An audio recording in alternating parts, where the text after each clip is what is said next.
Bienvenue à tous dans ce nouveau cours qui va concerner donc la représentation graphique d'une fonction. Alors si on reprend l'exemple de la vidéo précédente, la vidéo c'est quoi une fonction? À la fin de cette vidéo donc nous avions fabriqué une fonction qui était donc f de x est égal à 2x au carré sur 3000 moins 2 avec son domaine de définition qui appartient à l'intervalle 70-250 fermé. Donc nous avions établi ensemble un tableau de valeurs de cette fonction, que voici, et il ne me reste plus qu'à vous présenter l'heureux propriétaire de ce four, qui est donc Monsieur Paul. Alors Monsieur Paul est un très très bon cuisinier. Il nous remercie du travail qu'on a effectué pour lui, mais il trouve que ce tableau, c'est pas très très pratique et pas très très compréhensible. Donc voyons comment nous pourrions aider Monsieur Paul à connaître donc le temps de chauffe de son four d'une manière plus simple. Alors, pour peut-être lui présenter ces résultats d'une manière plus lisible, on pourrait utiliser une représentation graphique. Alors, la représentation graphique se compose donc de deux axes. Vous avez un premier axe horizontal que nous appelons l'axe des abscisses, sur lesquels nous allons pouvoir lire les valeurs de la variable x. Et nous avons aussi un axe vertical, donc l'axe des y, avec y égale f de x, donc sur y, nous lirons les images de la fonction. Alors nous allons essayer tout de suite de reporter la première information qui se trouve dans la première colonne du tableau. Le premier point qui a pour donc abscisse la valeur 70, et bien en effet, vous voyez que l'antécédent ici c'est bien 70.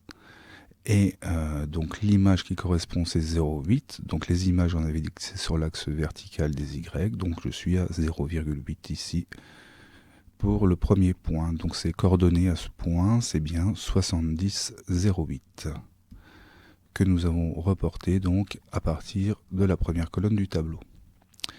On va effectuer la même chose pour le donc le deuxième point, lui, a un antécédent à 90. Donc ici, les antécédents, c'est sur l'axe des X. Donc nous avons bien 90.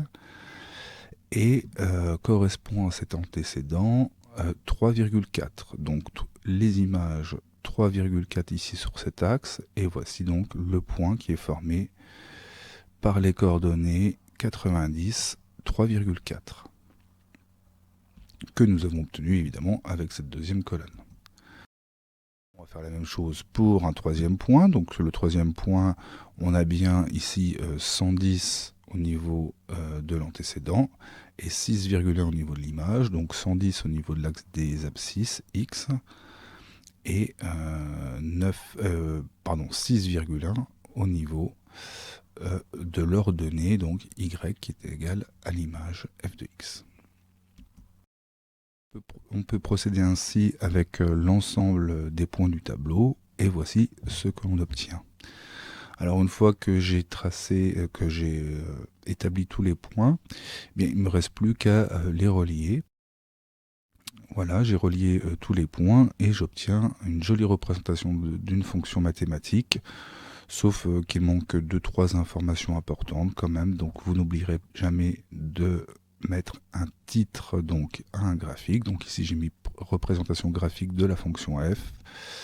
Sur l'axe des abscisses donc horizontale, j'ai reporté donc bien sûr x pour qu'on sache bien qu'on est bien sur l'axe des abscisses x et y égale f de x pour l'axe des ordonnées y.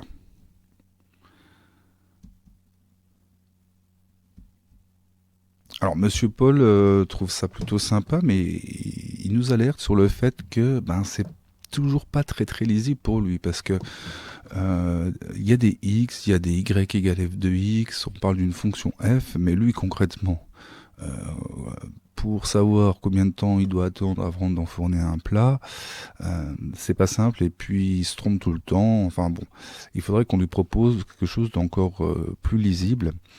Eh bien, dans ce cas-là, on va travailler la compétence de communication, c'est-à-dire que on va présenter ces résultats de manière à ce qu'ils soient compréhensibles par tout le monde.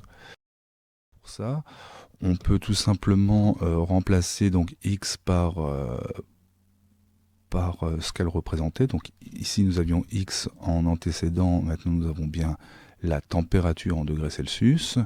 L'image que nous renvoie la fonction était bien le temps de chauffe en minutes, et donc j'ai écrit temps de chauffe en minutes. Donc déjà on est plus lisible au niveau du tableau. Et au niveau de la représentation graphique, donc le titre, j'ai mis temps de chauffe en fonction de la température. Vous avez bien l'axe avec les températures, donc les antécédents, hein, avec la petite légende pour l'axe température en degrés Celsius. Pour l'ordonnée, vous avez bien temps en minutes, qui correspond bien aux images, d'accord. Et donc voici tout de suite quelque chose qui est beaucoup plus lisible et qu'on peut utiliser. Et Monsieur Paul a l'air tout à fait satisfait, donc tout va bien. Ben justement, tiens, il nous pose une question. Combien de temps faut-il pour atteindre 160 degrés? Eh bien, on va aider Monsieur Paul à répondre à cette question en utilisant tout simplement notre représentation graphique. Donc on va chercher où est 160 sur le graphique. Donc vous voyez ici 150, 170. Donc le 160 va se trouver entre les deux. Voilà, donc j'ai tracé un trait qui monte donc jusque vertical, jusqu'au niveau de la fonction, pour pouvoir lire l'image qu'on va lire indirectement ici sur les graduations de l'axe. Je vais pouvoir lire l'image de 160 degrés par la fonction f, et j'obtiens bien 15 degrés. Alors c'est très pratique, parce que si on regarde notre tableau, vous voyez, on n'avait pas la valeur 160 degrés dans le tableau. Donc s'il avait voulu savoir juste avec le tableau, on n'aurait pas réussi. Alors qu'avec la représentation graphique, comme on a fait varier x avec toutes les valeurs de l'antécédent ici, eh bien on peut retrouver pour n'importe quelle valeur de l'antécédent l'image qui correspond. Alors Monsieur Paul voudrait savoir pour 200 degrés. Alors pour 200 degrés, vous devez trouver 200 degrés sur l'axe des abscisses, remonter jusqu'à la fonction et puis lire sur l'axe des ordonnées à quel temps cela correspond. Donc je vous laisse regarder quelques instants. Je pense que vous avez tous réussi à trouver que 200 degrés, ça se trouve ici entre 190 et... Donc ici on a bien notre 200 et on peut lire donc l'image directement sur l'axe des ordonnées, 25 minutes. Donc il nous faut 25 minutes pour arriver à 200 degrés. Et si Alors, qu'est-ce que nous dit Monsieur Paul? Il nous dit, et si j'ai une demi-heure, à quelle température puis-je enfourner? Ah, d'accord. Donc là, en fait, il nous demande, tout simplement, s'il sait qu'il a une demi-heure à attendre, enfin, qu'il peut attendre une demi-heure avant d'enfourner un plat, à quelle température sera arrivé le four? Alors là, cette fois, on ne va pas passer par les antécédents, parce que là, il nous demande une température, donc on ne connaît pas l'antécédent. Mais par contre, on a une idée de l'image, parce qu'il nous parle d'une demi-heure. Une demi-heure en minutes, c'est la moitié d'une heure. Donc 60 minutes, la moitié de 60 minutes, c'est une heure. Donc la moitié de 60 minutes, c'est bien 30 minutes. Donc on va chercher au niveau des images où se trouve 30 minutes, et on va voir à quel antécédent cela correspond. Donc vous voyez bien que sur l'axe des images, vous allez trouver facilement 30 minutes, et du coup vous allez facilement pouvoir lire à quelle température cela correspond. Et bien ici, 30 minutes correspond donc bien à 220 degrés. Monsieur Paul est vraiment satisfait.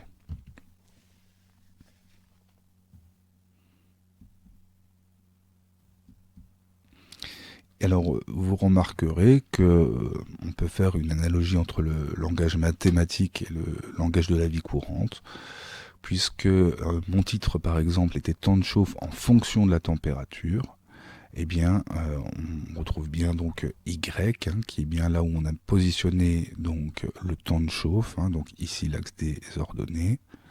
Donc c'est bien le temps en minutes, donc le temps, c'est bien Y, bah, c'est égal à la fonction, et c'est égal à la fonction de X, et X c'est bien les températures. Donc on dit en français temps de chauffe en fonction de la température. En mathématiques, pardon, on pourrait tout à fait dire Y égale F de X. Et bien voilà, Monsieur Paul vous remercie énormément. Donc Monsieur Paul vous remercie énormément d'avoir suivi cette vidéo et il vous souhaite de réussir autant en mathématiques que lui a réussi en cuisine.